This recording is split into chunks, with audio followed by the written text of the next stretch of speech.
Fala pessoal, belezinha? Como vocês estão? Vocês já ouviram falar de algum caso de animal que se matou? Eu vou cair! Deixa a resposta aí no comentário, porque hoje eu vou te contar alguns casos de animais suicidas, mas não vai ser só isso. Vamos tentar descobrir, com base em estudo científico, o que causa isso, se os animais fazem isso consciente ou sem saber. Então já vai deixando aquele like para ajudar na divulgação do conteúdo. É bem rapidinho, não demora mais que um segundo. Também já compartilha com os amigos para eles ficarem sabendo desses casos curiosos de suicídio animal. Ah, e se você não é inscrito, já se inscreve no canal, ativa o sininho que toda semana você vai receber mais vídeos de curiosidades como esse. E bora pro vídeo!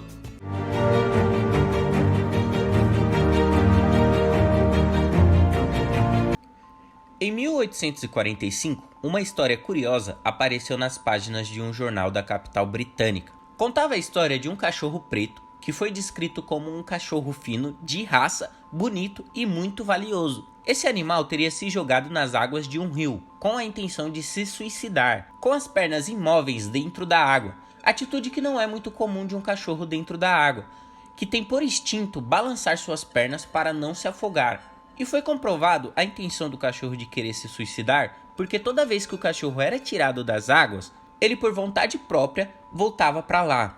Até que uma hora a população não conseguiu mais segurar o cachorro, e ele acabou morrendo. Mas esse não é o único caso. Tem diversos outros relatos de animais que praticam o suicídio. Como também, o outro caso que apareceu no jornal é de um pato que teria se afogado de propósito. Ou também o caso de uma gata que teria se enforcado em um galho de árvore após todos os seus filhotes morrerem quando nasceu. Ou o caso dos cachorros que se jogaram da ponte de Glasgow, na Escócia. Mais de 600 cachorros se atiraram daquela ponte e 50 acabaram morrendo. Mas a pergunta que fica é, será que é verdade? Animais podem mesmo escolher se quer viver ou morrer? O que há de verdade nesses episódios? Que animais podem sofrer de problemas emocionais como estresse e depressão, nós já sabemos. Mas animais realmente tentam suicídio? Tiram a própria vida de propósito? Bom, essas perguntas não vêm de hoje.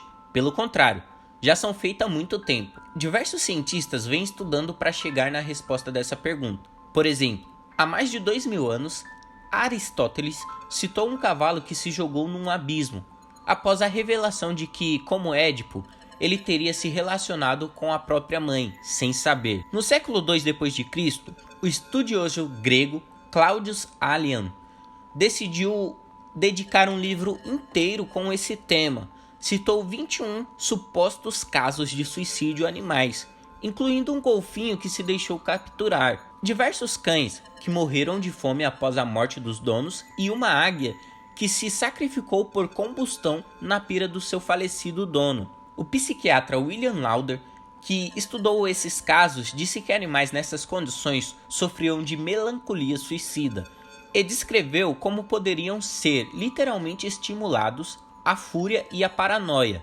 antes de um suicídio.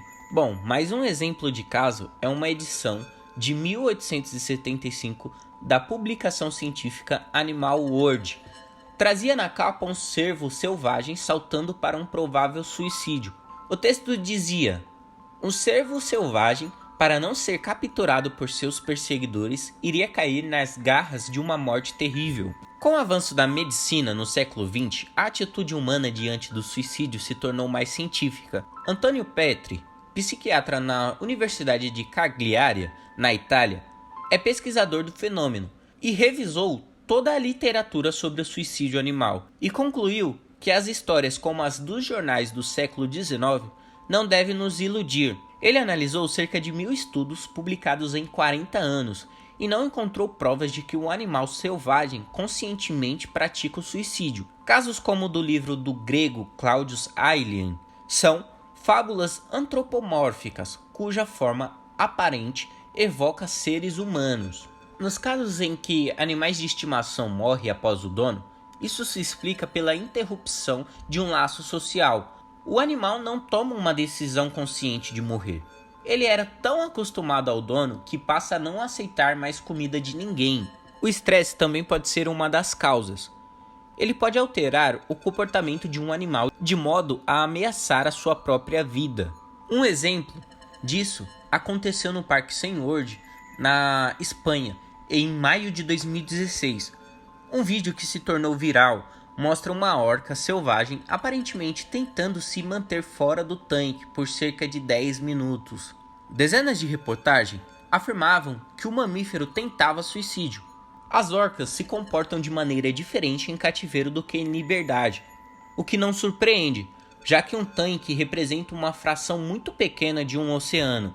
Ambientes artificiais costumam estressar as orcas, desencadeando comportamentos repetitivos como o ranger de dentes. Quando essas situações ocorrem, é importante entender quão profundamente esses animais vivenciam as emoções.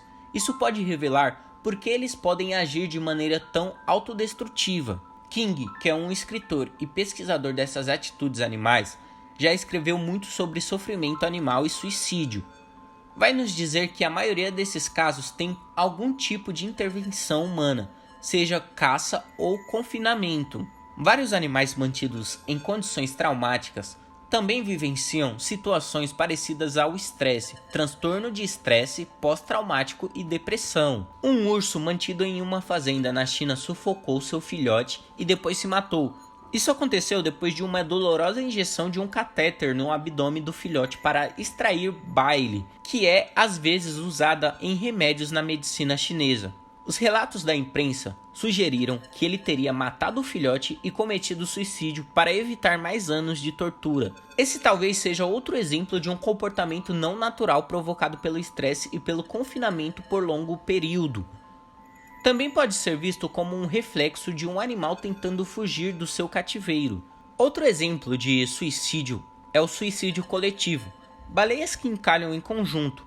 A causa desses encalhes não é clara até hoje. Uma hipótese é que possam ser causados por indivíduo doente buscando segurança em águas mais rasas. Como baleias formam grupos sociais, as outras baleias acabam seguindo essa que está doente e acabam encalhando nas águas rasas. A ideia é conhecida como hipótese do integrante doente, mas não é considerado suicídio. Uma explicação ainda mais sutil para aquilo, que parece ser comportamento autodestrutivo, também pode ser facilmente levantada. Há certos parasitas que infestam o cérebro dos hospedeiros, causando atitudes incomuns que ajudam os parasitas a sobreviver. O hospedeiro, nesses casos, acaba morrendo. Por exemplo, o parasita Toxoplasma gondii infesta os ratos e desliga o medo inato que possuem de gatos. Se o gato acabar comendo um rato com esse parasita, o parasita se reproduz. Um estudo de 2013 indicou que uma infecção por gondii acaba com esse medo de maneira permanente, mesmo se o parasita for eliminado. Do mesmo jeito, o fungo parasita Opicordyceps unilateralis pode controlar a mente de formigas, deixando-as como zumbis. Os insetos acabam sendo levados a morrer em locais mais propícios ao desenvolvimento desses fungos. Há ainda o caso de aranhas que deixam os filhotes comê-las. Embora elas morram no processo, esse sacrifício não é um suicídio, mas um ato extremo de cuidado materno. A mãe-aranha fornece o seu próprio corpo como uma importante e nutritiva primeira refeição, que garante a sobrevivência dos seus filhotes. Para afirmar que tal comportamento não se enquadra como suicídio, é preciso ter uma definição de suicídio. O ato costuma ser definido como ação de se matar intencionalmente. Sabemos que alguns animais se matam, a questão é saber se tiveram essa intenção. A mãe-aranha, por exemplo, pode se comportar dessa forma para prover comida, não para morrer. A ursa pode ter agido por estresse, não com um propósito de matar a si e o seu filhote. Para mim, na minha opinião de curioso, o suicídio é induzir a própria mortalidade. Mas como um animal pode induzi-la se não sabe o que é mortal? Assim, me faz acreditar que o suicídio seja algo unicamente humano. O animal só age sem intenção no momento de estresse extremo, por sentir as emoções mais intensamente que nós humanos, e não ter consciência dos seus atos e daquilo que ele faz, podendo causar a própria morte sem intenção. Mas esse debate está longe de acabar. Alguns especialistas acreditam que essa pergunta seja impossível de responder.